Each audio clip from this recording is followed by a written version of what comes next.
నిజం న్యూస్ కి స్వాగతం। మహబూబ్ నగర్ జిల్లా పోలీస్ అధికారి శ్రీమతి డి జానకి ఐపీఎస్ ఆదేశాల మేరకు ఈరోజు మహబూబ్ నగర్ పట్టణంలో ట్రాఫిక్ విభాగం ఆధ్వర్యంలో కార్లపై నిషేధిత బ్లాక్ ఫిల్మ్ వాడకంపై ప్రత్యేక తనిఖీలు నిర్వహించారు।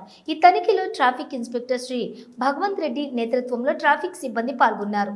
తనిఖీలో భాగంగా కారు డోర్ అద్దాలకు బ్లాక్ ఫిల్మ్ వాడుతున్న కార్లను గుర్తించి వాటిపై చట్టరీత్యా జరిమానాలు విధించారు। ఈ సందర్భంగా ట్రాఫిక్ ఇన్స్పెక్టర్ భగవంత్ రెడ్డి మాట్లాడుతూ మోటార్ వాహనాల చట్టం మరియు ఆర్టీఏ నిబంధనల ప్రకారం కార్ల డోర్ అద్దాలకు బ్లాక్ ఫిల్మ్ వేయటం నేరం। ఇది ప్రజల భద్రతకు హానికరం।